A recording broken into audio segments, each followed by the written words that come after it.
আমি এটা আসলে রাজের বাবা যখন মারা গেল তখন আমরা গেলাম শুটিং থেকেই। তখন রাজের মা কান্না করছিল এইভাবে। আমার এখনও খারাপ লাগে যে আমার শিশুবেলার সাথী, আমার সারা জীবনের সাথী চলে গেল। মানে যতবারই আমি তোমাদের গল্প করি আমার চাচির কথা অনেক ফিল হয়। মানে আমার চাচি যে পাগল মানুষ, সে কোলে বাঁধা থাকতেন কিন্তু মানে পাগল হয়ে যেতেন কি একদম বলতে থাকি। হ্যাঁ, এবারের তোমাদের গল্প 2 দেখে Next level, well done, side by side, free. আপনারা ভীষণভাবে চমকে যাবেন যে আমি নিজেই চমকে গিয়েছি। আমাদের বাংলাদেশের অনেক গুণী একজন অভিনেত্রী, চমৎকার অভিনেত্রী, আমরা সবাই জানি সাবিরা আপু এত চমৎকার অভিনয় করেছেন এবং ওনার চরিত্রটি এত সুন্দর এখানে যে নতুন করে বাংলাদেশের দর্শক আবার নতুন করে সাবিরা আপাকে অন্যরকমভাবে ভালোবাসবে, আমার এটা ব্যক্তিগতভাবে আমার মনে হয়। আর আমি বরাবরই ফ্যান এই নাটকের আরেকটি চরিত্র ইন্তেখাব দিনারের যে চরিত্র এখানে, ও মাই গড, আমার মনে হচ্ছিল যে একবার মনে হচ্ছিল উনিই মনে হয় হিরোটা আমার দৃষ্টিতে আসলে হিরো। এবং এত দারুণ অভিনয় করেছেন ওনারা দুইজনই, এত দারুণ ওনাদের সিন এলেই ওনাদের দিকে আমি তাকিয়ে থাকি যে ওনারা কী করে। এবং আমার কান্নার কথা না, কিন্তু আমার দিনার ভাইয়ের দিকে তাকিয়ে, দীপা খন্দকারের দিকে তাকিয়ে আমার কান্না চলে আসে। আর উপদিত আছেই।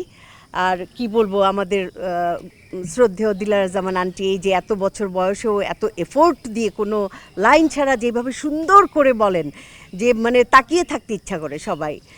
আর যেটা বলবো যে এবারকার গল্প কিন্তু একদম অন্যরকম, আমার নিজের ফিল হয়েছে যে কোনো মিল নাই। এটা আমার খুব পছন্দের একটা বিষয় যে পার্ট 1 থাকলে পার্ট 1-এর সাথে যেন একদম অন্য ধাঁচের একটা গল্প হয়, সেটাই হয়েছে। দর্শক খুব মনোযোগ দিয়ে দেখবেন আপনারা, আমি চাইবো সেটা। আর মোস্তফা কামাল রাজের প্রতি আমার অভিযোগ আছে যে ওনার গল্পগুলির করে আমার যেটা হয়, আমার অসুস্থতা বাড়ে। যে এই যে চাচা চাচি, তোমাদের গল্পের সময়ও আমার খুব কষ্ট হয়েছিল যে আমি বাবা মা দেখি নাই, চাচা চাচি দেখেছি, চাচা চাচি।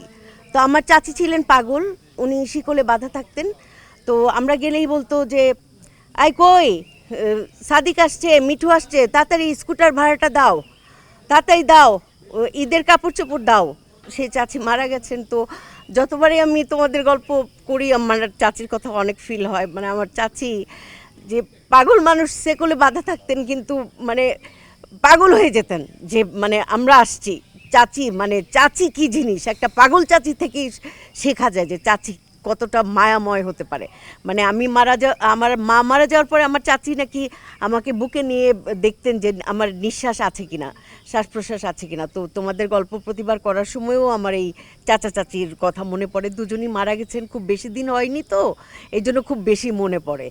তো মোস্তফা কামাল রাজের প্রতিটা গল্পই আসলে আমার গল্পের সাথে কিভাবে যেন মিলে যায়।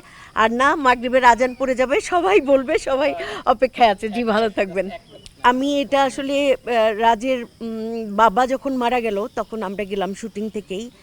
তখন রাজের মা কান্না করছিল এইভাবে। আমার এখনও খারাপ লাগে যে আমার শিশুবেলার সাথী, আমার সারা জীবনের সাথী চলে গেল। মানে গ্রামে কিন্তু এটা খুব কট্টরভাবে পালন করে আমি দেখেছি যে দূর থেকে কান্নাকাটি করে, স্বামীর লাশের খুব একটা কাছে যায় না। মানে ওনার এতই মানে ওনার ভালোবাসা, মানে সারা জীবনের সাথী। আমি দেখলাম যে আঙ্কেলের একদম খাটিয়ার কাছে গিয়ে যেভাবে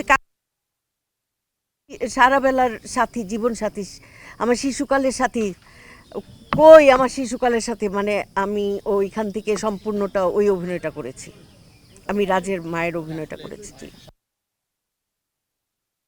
আপনারা ভালো থাকবেন আর সবাই বলুক। জি জি জি জি।